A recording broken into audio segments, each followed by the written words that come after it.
so much of this work as the work of knowing yourself, of having a relationship with yourself. Because if I know that a response, as you said, a physiological response in my body in that moment is a smart response, is a normal response to an event that I have observed and I have perceived in a certain way, then I'm not judging myself, then I'm not condemning my body as you have betrayed me. I build a partnership with my body. Welcome to Don't Step on the Bluebells, the podcast where personal healing and transformation take center stage. I'm your host, Amanda Parker, and I'm a fellow seeker on the journey of personal growth. Join me as I delve into the stories of gifted healers, guides, and everyday people who have experienced remarkable transformations. Listen in as they share their practical wisdom to enrich your everyday life. And don't forget to hit subscribe and never miss a new episode. Welcome to today's episode of Don't Step on the Bluebells. I'm here with the incredible Andréa Ararê. I am so excited to be sitting in this space with you, Andréa, to talk about all things somatic experiencing, and also knowing that we're going to weave in some of that shamanic magic and practice that you bring into the world. Thank you for being here with me today. My pleasure. It's really a great opportunity to be able to talk about how I integrate shamanic healing with somatic experiencing.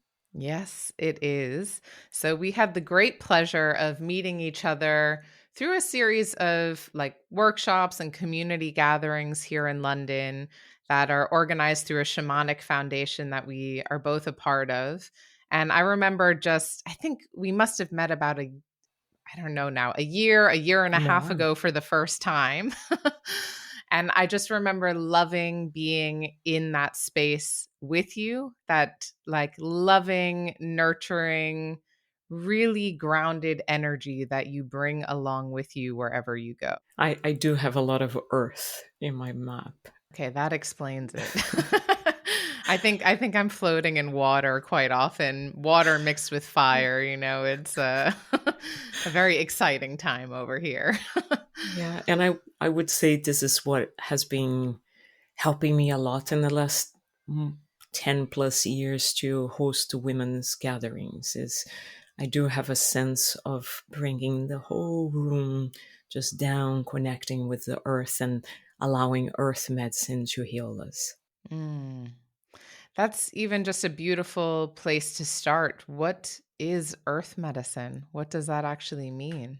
In traditional cultures around the world, the main guidance is that nature has wisdom, nature has a lot to teach us, and we use the connection with nature to help us move through life, make decisions, and be better people.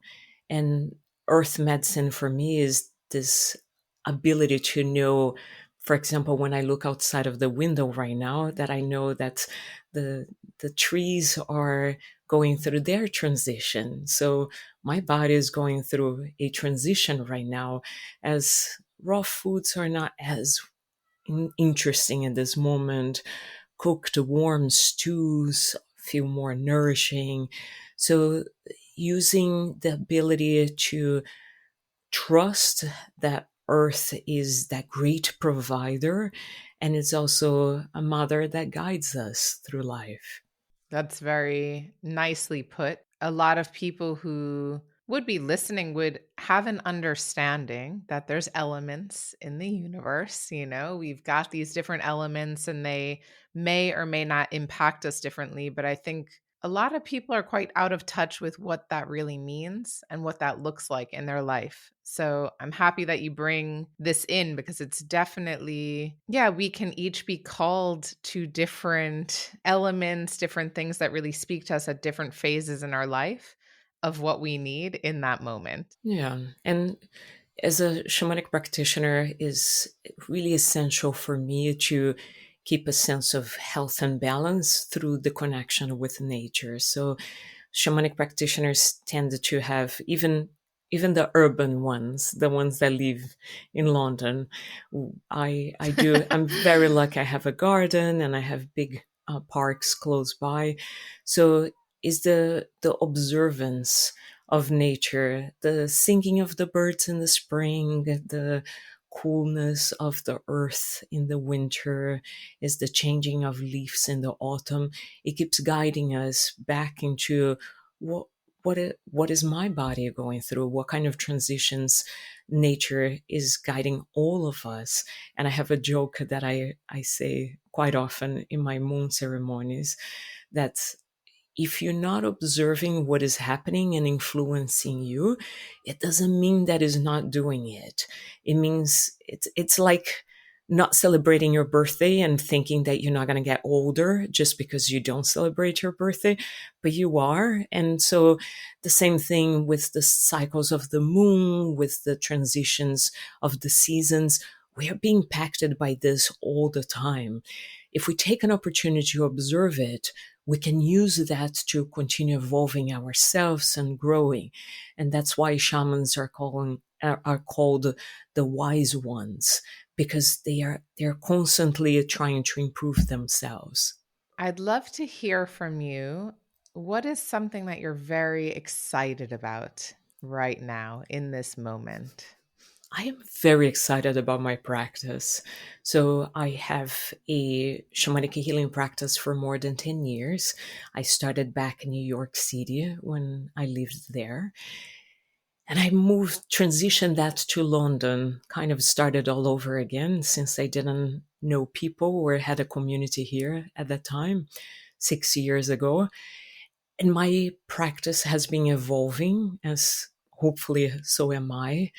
And my practice carries this aspect of the traditional healing techniques, which we call shamanic healing, but they have this earth tribal ways of finding healing and balance for ourselves with what I call neuroscience, what somatic experiencing, the training in somatic experience has given me, which is a deep understanding of the nervous system and how that collaborates.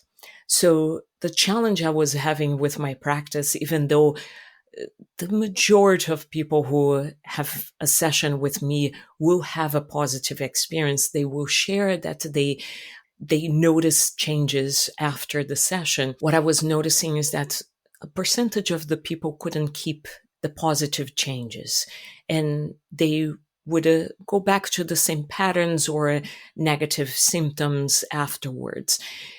I put a lot of effort to try to understand what would be the gap. And Spirit guided me towards an integration with somatic healing, which I have full training in somatic experiencing. Is a 3-year program, and I have other tools that are trauma resolution techniques. But my understanding of the nervous system helped me to put in perspective that when I isolate even that those wonderful tools and techniques that I have learned from traditional healing, from native healing, I'm losing a very important component, which is the tribe, the community, the way that everyone who receives healing is supported when they belong to a community. When I invite my clients to come to my practice, to my studio, which I have a lovely room in Chelsea, it feels warm and cozy, and they will benefit from that moment, from that the length of the session. But the moment they cross the door, it's lacking a community that welcome a new version of themselves back. They're lacking the community, the family members that are coming with them, which quite often will happen, that the family members will come for the healing. They are part of the healing because they understand that the illness doesn't happen in just one person, but it happens in the community and in the family. They are lacking that closer contact with the healer, that sometimes a healing session, a healing experience will take multiple days, will take several hours. And I'm westernizing it and fitting into what we can aff- afford as time and investment into a few hours. But actually, quite often the client will travel, will stay with the shaman, will live with the shaman for a few days, will eat, will have a fire ceremonies, will sing together. And all of that was lacking in what I isolated from the tools that I have learned, that I'm so grateful, but I was trying to package that in 1 hour. What I offer nowadays is a much more comprehensive way of regulating a nervous system that would receive a type of regulation if it was in close connection with a family member that understands what the healing is, if it's spending the night in a fire ceremony, singing and connecting with nature. And we're doing somebody who travels from their cement house into a car and sits in my studio and then goes back home. And most of the time, I won't share with anyone that has done a shamanic healing because it sounds a weird thing. I have been incorporating those two modalities more and more. The results have been phenomenal. And that makes me so in alignment with my purpose here in life. It's so beautiful to hear a bit of that context of how you're working and how your practice has been evolving, but also just what you're seeing is really important in that healing space. We're going to dive in a minute into what is somatic experiencing because I'm like super curious to go into the details. But I think it's also really fascinating just to think about this element that we're not operating alone. None of us is an isolated unit. We're all a part of the systems that surround us. In some cases, our family, in some cases, our workplace. We're all operating amongst others. And I find it fascinating what you're bringing out, that so many of us take it upon ourselves to do the healing that is supposed to span out through the whole family line and everyone else. And yes, we can. And it's a collective experience as well.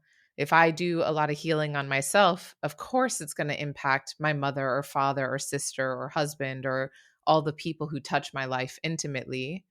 So it's beautiful to hear that there's an honoring of that process in the work that you do as well. I cannot take credit. Spirit guided me. And there's one thing I do really well. I listen. When a spirit talks to me, I know that there's a path ahead that is way beyond my imagination.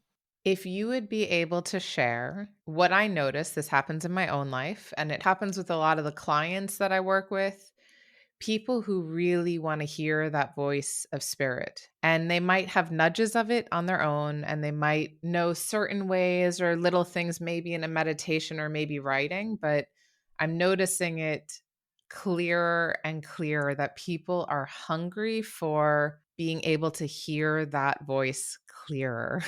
What would you say? How could someone tap into that more in a way to even touch on a hint of what you're describing there? For me, spiritual practices are a language that connects with the divine. I happen to have a language. I use a language that it's called shamanic practices because for me I have never separated divinity from nature. Has always been an intrinsic belief for me that I have lived. But for other people, it might be something different. It might be their yoga practice. It might be their organized religion. The most important is to notice how you feel when you are in that. So even in shamanic practices, whenever people ask me how they can learn to be shamanic practitioners, I say, go out and experience them and discover which one is your path, because there are multiple shamanic practices in the world, and each one of them has different qualities that may speak to me or not. I have chosen mine, and that one, it feels good. It feels right.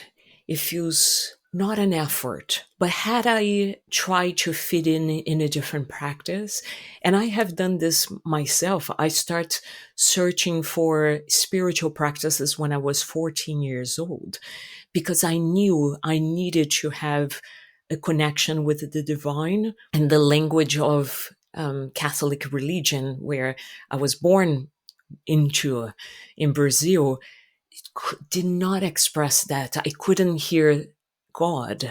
I couldn't hear the divine through that entity, those dogmas.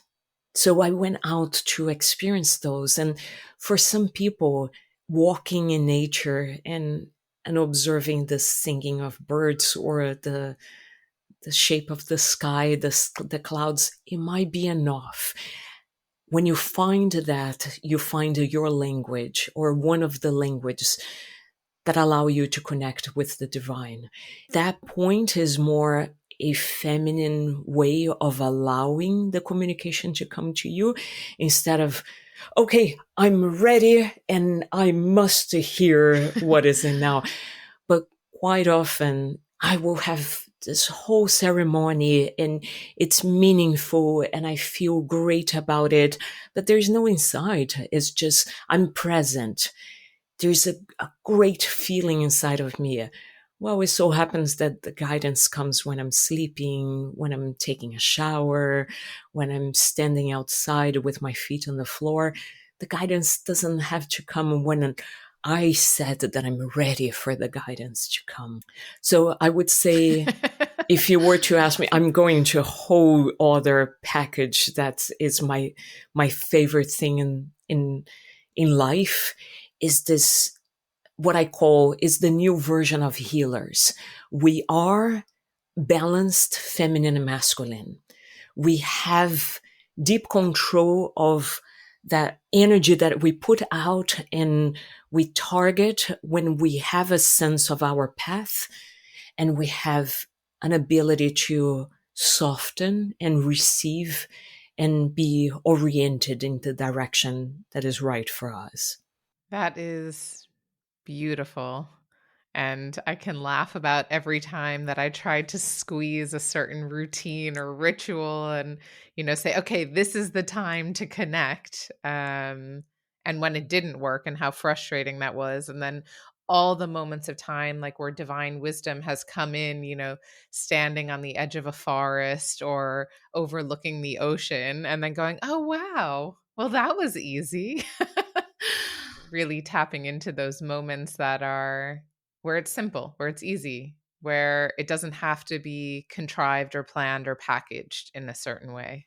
Yeah. And this is a big job for us to do nowadays because we're breaking down what we know of right, of what is good in terms of spirituality, as we are no longer just accepting and embracing a organized religion, and we're finding our way of connecting with spirituality through practices that are meaningful to us. That's the feminine way. What you've shared just about, pieces of that shamanic journey and how you really have brought that practice to life, but kept evolving it, kept listening and recognizing the areas where maybe there was something else that could complement. And so you've told us that you brought in this somatic experiencing tool to complement what you saw was missing from, missing or could be bolstered, I would say, from the practices that you were already doing to support people. So maybe you can tell us a bit what somatic experiencing is. It's a new modality, and I say new because it didn't become mainstream until, I don't know, 10, 20 years maximum ago. So the idea of resolving traumatic experiences, overwhelming emotional states have always been believed that is through traditional talking therapy. We use from the three parts of the brain. We have a rational part of the brain, which is the most modern human beings have. We have a emotional part of the brain, which we share with all mammals. We all have a sense of well-being through connection and through feeling love. And we have a very old part of the brain that actually has, all of them have been built in this specific order, from the oldest to the newest, as an evolutionary process. And this oldest form part of the brain is that we share with all animals, and it's actually called the reptilian part of the brain, because reptiles have that. Is the part of the brain that tells us we need to survive, we need to stay alive. So is the one where the impulse for fight, flight, or freeze will start. And it becomes activated before the other two parts of the brain. So the cognitive part of the brain can rationalize a situation. If you see a threat coming your way, your brain in milliseconds will make a decision on how to respond to that. Is that threat potentially something I can fight? I have to run away as the best survival technique approach right now? Or is it something that it's imminent and I have no escape? Best if I don't feel the pain, if I don't feel the shock of everything that is going to happen when that predator reaches me. So that experience is exactly the same experience that a gazelle will have when a lion is chasing them. And you and I will have if we find that ticket, the parking ticket slip on our window shield. It is a response that will say, I have been I'm in an unsafe situation and I need you to react to that. So the person who developed somatic experiencing, Peter Levine, he's a PhD psychotherapist, and he had a degree in biology at the time that he was interested in studying animals. What he observed is that animals not in captivity, we are not including captivity animals, but animals in nature do not express any signs of PTSD. The curiosity is, if we share so much similar physiology, our nervous systems are quite similar, developed in similar ways, except with this thing that we think is amazing about humans, that we have a neocortex, that we have an analytical brain.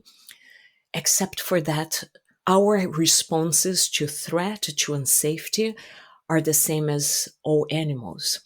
So the technique involves understanding the nervous system deeply, understanding the cycles and the potential responses an organism would have, and allowing that organism in a safe space to recreate enough situation where the organism have now a chance to respond differently. So it's considered an approach from bottom top. So we don't use analysis and rationalize and retell the story, but we observe how the body starts to respond. We befriend those responses. We slow them down. We allow them to have a full expression.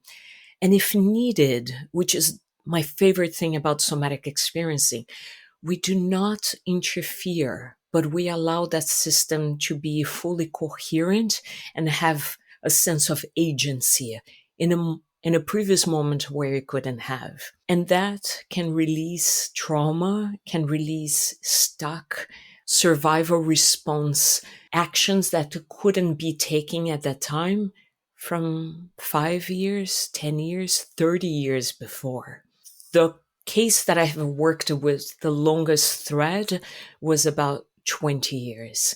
And somebody, Wow. the client that was experiencing that, had a full image and bodily sensation of what was happening 20 years before. And the response from that is, as that system will integrate, so as my client will later sleep, which is a very important part of our work because it's during the sleep that we move short-term memory to long-term memory, that client will have a full ability to allow the memory that had a shortcut, that had a stuck energy, that said all the emotional component that hadn't been processed before can now had been released, and that memory can go into long-term memory, and it becomes what I call, this is more from my native traditions, it becomes the warrior journey. It becomes the warrior story. You no longer suffer from that story, but actually what you can connect with is, I have survived. Here's how the story went. And I'm right here. I have scars. I can't tell you the story. I have survived. Potentially, depending on the belief of the client and the story, I actually will bring a component of creating a rite of passage for my clients to celebrate that, to honor. And this is what a traditional tribe would be doing. If you have survived, let's tell that story. Let's reenact that story. So one of the components that really called me to somatic experiencing, besides the spirit guiding me and saying this is the route, but was the Go fact there. that, yeah, and I listen, was the fact that Peter Levine himself, he has experience with shamanic traditions, and he knew that there are one component called soul loss, that when you have an experience that is beyond your capacity to process, well, in psychotherapy, you may call that dissociation. There is a rupture. There is something that lost ability to be integrated. So if you use your whole body, if you use a guiding hand that is there, knowing what you're going through, and the two of you can move through that, there's no PTSD afterwards. That is fascinating. I think I was reading, because I've been watching a lot. There's a hurricane in Florida, and many years ago, I was living in New Orleans, and when Katrina came, and so I've been following the news very closely to watch what's happening with the hurricane. And there was a snippet that I saw, and I'm not going to quote where it was from because I honestly don't remember, but it really made me think that the difference between how some people experience the trauma of, let's say, an event like a hurricane or a natural disaster, the way that they actually experience that further in their life has everything to do with how secure or loved or safe they felt in their childhood or in their younger years.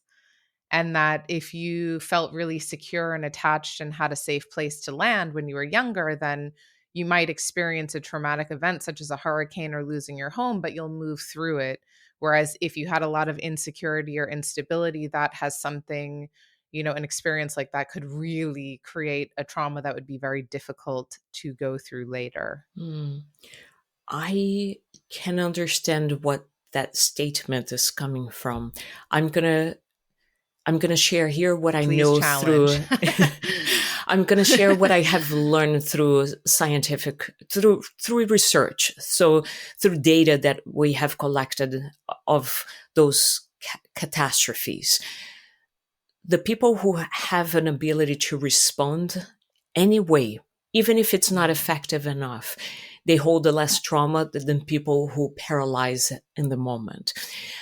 Now, I can see an association that the people who have a more organized system, because they have experienced a healthy, safe childhood, they would be able to respond to that better. I just never heard through any of the papers that I have read that direct connection, but there are plenty of connections that have been done that if anyone is capable of having a response to take action, which is actually a mobilizing energy that is very helpful when we are doing healing isolated. But if that person is capable of responding at that time, they will have none or less PTSD. That's a fact. Okay. I do not want to spread fake news. So listen to Andrea on this one. She has the research there. From the somatic experiencing, Maybe actually, let me ask this. Can you make it a bit more tangible? What does that actually mean? So, if someone were to come in to have an experience with you, what's actually happening in the room? Probably the number one question. Yeah. What are we going to do What are we together? doing? We do not focus on a story. So I mostly have two different types of clients who will come to me. The ones that they are experiencing very unpleasant negative side effects of something or symptoms that they cannot connect with, and the ones that come knowing that they have experienced something. Independent of that, all that we are working with is nervous system regulation. And I will not follow a timeline story in any case.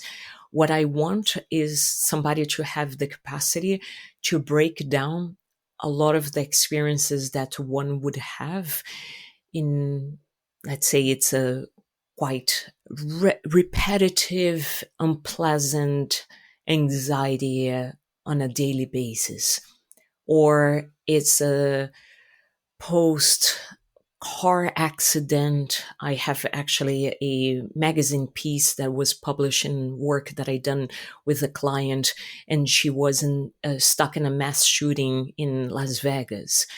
And she came to me several years later, but she still had so many PTSD side effects. So she was jumpy, she couldn't sleep well, and so we take that bunch of symptoms and we say, okay, this is a sign of a nervous system that has been dysregulated.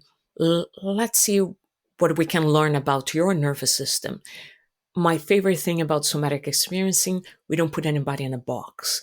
I'm not trying to diagnose. I'm not trying to identify a main uh, um, type of personality. We're just being present with what that nervous system is bringing in the moment.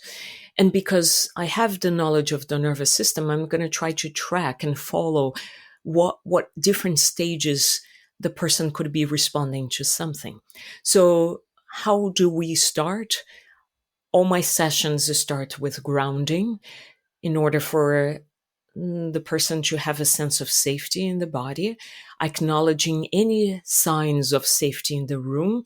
So that nervous system is capable of starting to reset and not carry that high activation of constant threat.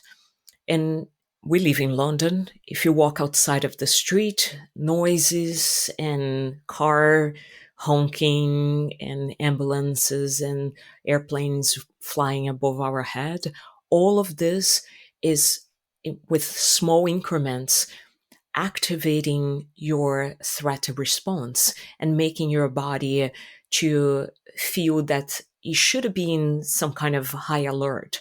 If there are any major events that have happened in your life, either they're from childhood, so the way you have been raised, specific life events, an accident, or um, something that happened just in a specific moment, or even as an adult, you chose a partner that is unsafe, that is threatening. It means that your nervous system has had its what we would call an optimized capacity, that it has all this range to respond to a car coming your way, and you just jump back into the sidewalk and you don't get run over. And so you don't have to be worried about this anymore, to the moment that there's so much workload from your office and your boss is asking you one more. There's that kind of paralysis, like, I don't even know where to start from. So throughout the day, we have all this variation of responses we have.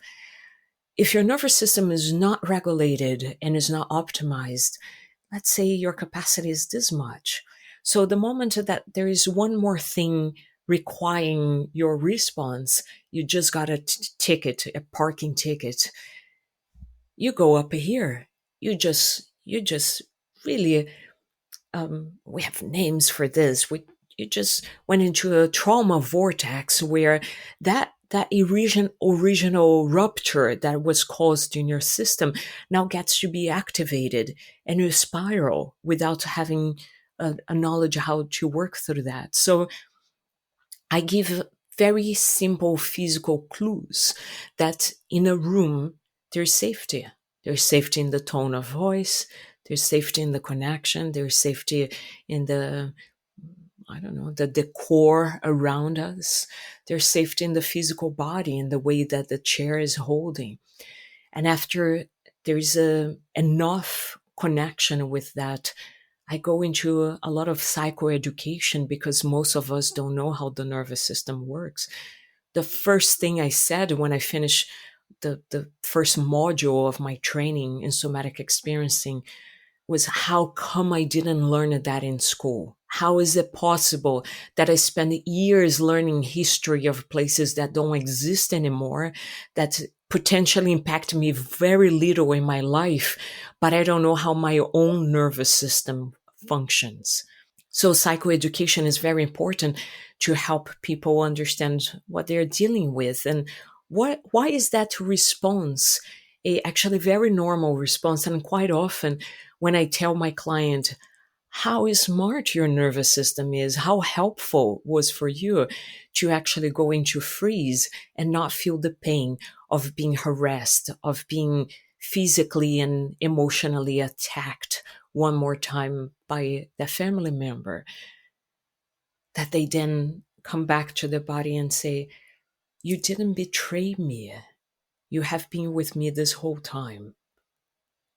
So we start a very deep relationship between this one isolated part that we believe we are, this neocortex, with the whole nervous system that spreads throughout the body.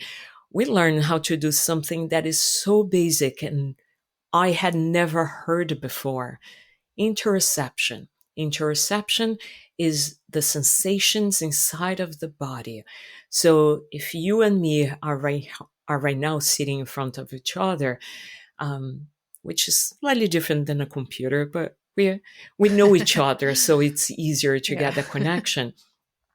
There's something about the smell. There's something about the vibration of the voice. There's something about the ease that I feel in my body. And with that, I actually not only pay attention on you, on what is coming out of your mouth, but I actually have a connection with my body in this specific moment. I chose warm socks to be sitting here talking to you so I can feel the warmth and the fluffiness of the socks on my feet. I can feel the pillow that I chose to put behind my back that is supporting my back from behind and feels comfortable and it feels quite firm in there. I feel how the chair is supporting me here, and being capable of noticing those sensations in my body is a very useful tool. And I wish I knew that when I was younger, when I experienced anxiety, because I thought that the anxiety was me. And right now I can place things in in different positions, and I can have different relationships with them. It sounded like you were describing many instances in my own life where I wouldn't have had any of the words to say that I was dysregulated or that I was experiencing anxiety versus being anxious. And these moments where, triggers come up that you don't even understand in the moment. So you have a physiological reaction to something that seems innocuous without realizing how many layers or maybe past moments of history that it's actually tying into. So it actually sounds like life-saving work because you start to really understand who you are and how you operate. And it feels really like I just want to focus on that point for a minute because I feel like, especially in the coaching world, when people are coming in, there's often this question of like, what's wrong with me? you know, people really feel so detached from, I don't understand why I act like this. I know I need ABC. Why am I doing this? It's like there's such a detached way of living from, as you described here in your head, to like to 97% of who we are, even as just a physical being. I like calling so much of this work as the work of knowing yourself, of having a relationship with yourself. Because if I know that a response, as you said, a physiological response in my body in that moment is a smart response, is a normal response to an event that I have observed and I have perceived in a certain way, then I'm not judging myself, then I'm not condemning my body as you have betrayed me. I build a partnership with my body. So, what would you say is possible for people? I mean, you did share the story about the woman who was, oh, in the shooting at the in Las Vegas. What's possible maybe on a smaller scale, if there's a story you could share, obviously maintaining confidentiality, but of something that might be more commonplace for someone who's listening, something they maybe could relate to that you've seen and what you've been able to support, what kind of healing has happened through this process. And I can ask that in a clearer way if I need to. I I'm trying to think because the stories are so unique. I I actually feel comfortable sharing my own experience because I do a lot. I receive a lot of somatic experience. I received before my training, during my training, and still receive nowadays. I find it important as I hold the space for so many people. I have a very busy practice to know that I have space for myself to take care of myself. So the most helpful common observation that I have made about myself and my clients is this abandonment of the body as a whole, and not knowing, not being able to identify our typical responses, and with that escalating into um, judgment and of what we're doing. So normalizing physiological responses, naming the way your body keeps yourself safe, for me is an extremely and very repetitive event throughout sessions, in my sessions or in my clients' sessions. When we name things, which I find extremely important for us to work through the layers of shame, because the worse we feel about ourselves, the less we talk about it, the more it sits in the dark, and like a mushroom, it grows in the dark. The moment we express that and we say, yeah, that's my response. And guess what? It's a smarter response if my perception, let's say as a child, is that my mother is threatening. When my mother is talking to me, is I receive that as um, an aggression, as an attack. If that's my perception, then it makes completely sense that my body has a full physiological response to that. What a smart body. I'm thinking in my own case. So we're in the process of moving homes and signing a new lease and all of this, and have found a beautiful place.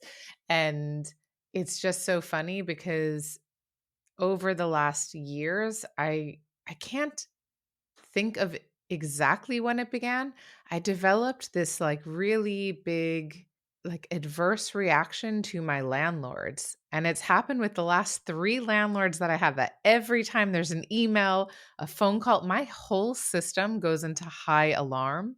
So I can justify it in my own way. Oh, maybe in a past life I, couldn't navigate my own living situation and I felt under threat, but it's really so it's just funny because it's easy to talk about it, theoretically. And literally for me, when I get an email from my landlord, my whole system responds. And it's like, oh, okay, that's actually like I feel unstable. I feel unsafe. There's something happening here.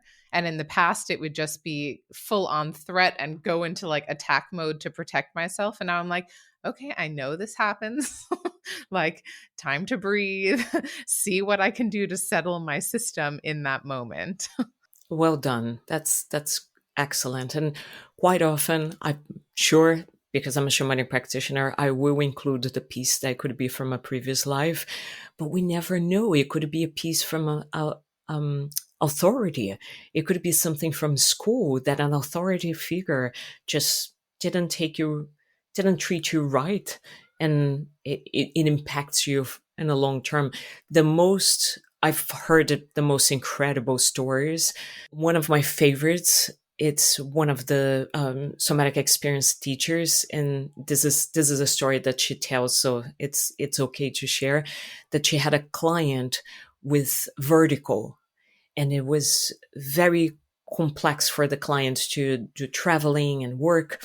And turns out that the story is started when the client had a tonsillectomy, and the surgery in the hospital, it was a very negative experience. We wouldn't know. We wouldn't make the connection.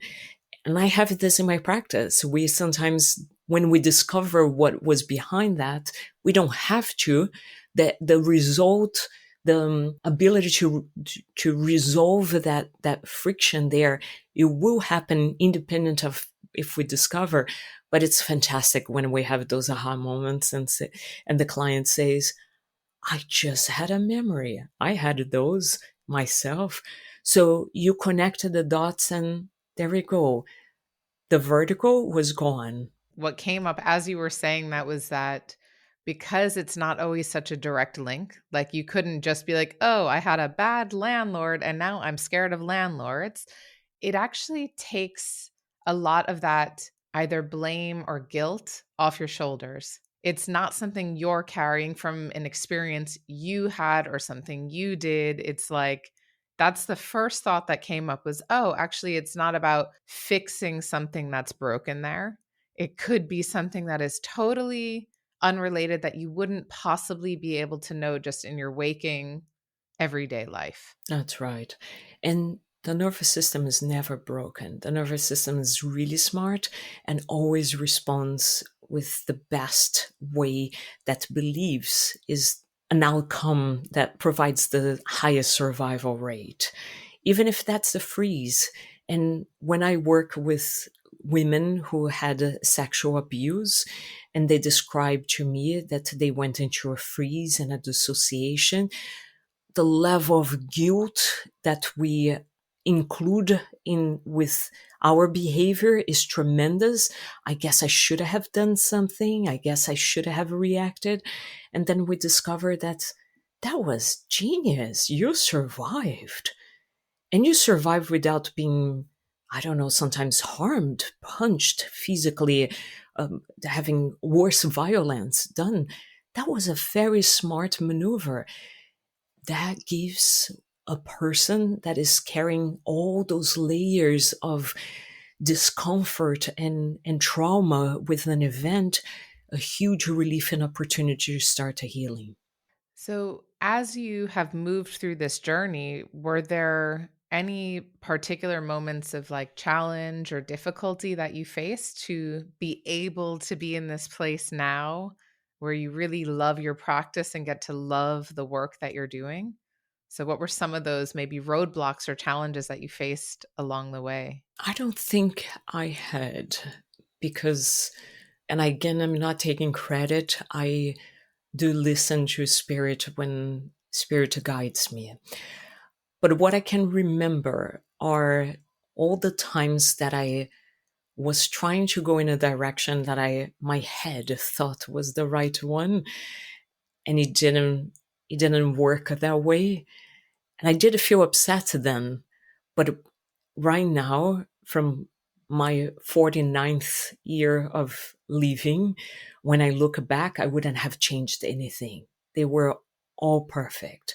And I do share quite often that I have a background in engineering, It's I trained as an electrical engineer. I work in energy conservation industry for 10 years.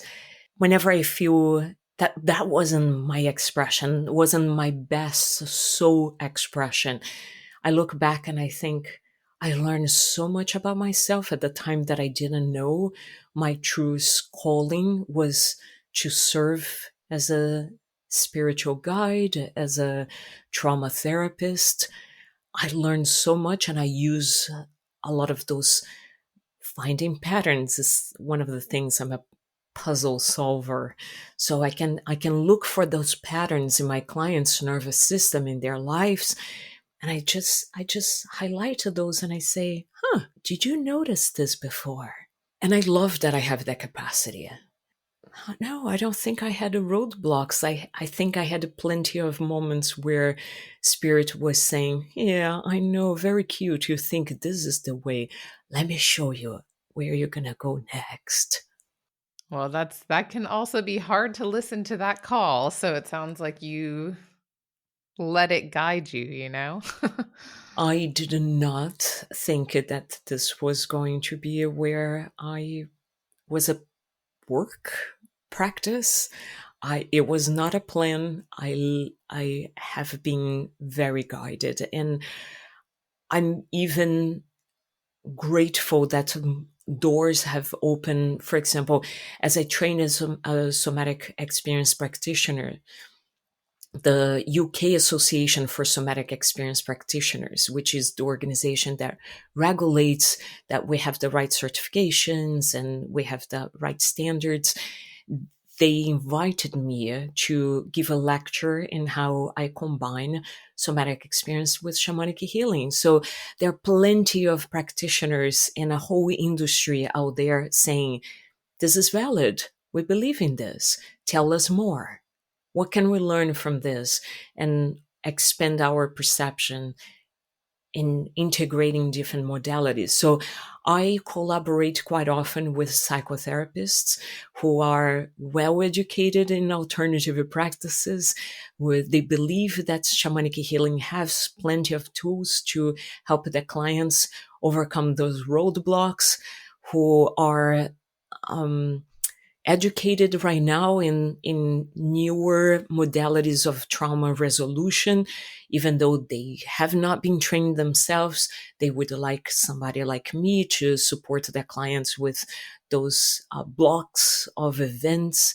So I have been receiving a lot of recognition in my path that I'm doing something that makes a difference, and my practice has clients that I've been working in the last 10 years that they will call me whenever there's a life event that they need support with. They will send it their friends, their family members. So I feel that I have received a lot of feedback that I'm making a difference to my community. And for everyone who's listening, who's like, okay, I want to get in Andrea's calendar, you have to book ahead. I do have a quite so, long waiting list. so how can people get in touch? Like, if they are listening and they're really like, okay, I'm ready, I want this magic. Hmm. How do they get in touch with you? My website is Andréa Ararê, and through there are forms that you can fill up and reach out to me. I answer all of them always. They just might take a little bit because my waiting list is long, but I will let everybody know that if what they're looking for is within my scope of work or not, if they should be looking for a different therapist or practitioner. And I also have group activities that quite often is where they can get to know me and my work um, right away. So I host online moon ceremonies twice a month, every full moon, every new moon. And that's for anyone. Just through my website, they can sign up for the event. I hold events in London. I have trainings, workshops. I have women's circles, which you have experienced before. So Yes, I they are beautiful, beautiful moments. Thank you. So I have those group events that are they have more availability and people can get to know me right away. But if they're interested in working with me, they can send a message and they will be placed in my waiting list. Yeah, I definitely want to also say that your Instagram feed is also really beautiful and full of lots of wisdom. So I will link to Andrea's website and her Instagram and how you can get in touch and just get a bit more of that wisdom in your day to day life, because I certainly look at your posts every day. If anyone's listening and they're just starting out on this journey for themselves, so either a healing journey or maybe even a curiosity to explore more of the somatic experiencing, is there any advice that you would give to them? Look for help. We are not meant to do this healing work alone. We have always been connected as communities, as tribes. And I honor the people who come to me because they found me online or in a magazine, because they don't know me. But we have always known enough people where healing has a safe space to happen. We are mammals. We have neurons that connect with each other, mirroring neurons that allows my system to feel how your system is doing. This is meant that we do healing together.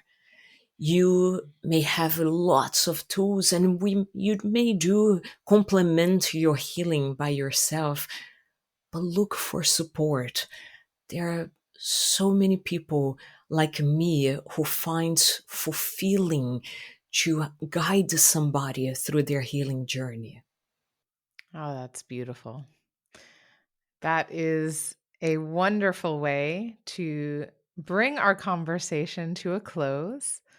Are there any parting words you want to leave out there in the world, Andrea? Yeah, connect with nature, whatever you are. Nature is Mm. wise, is a teacher. That is really, I'm learning that one in my urban lifestyle.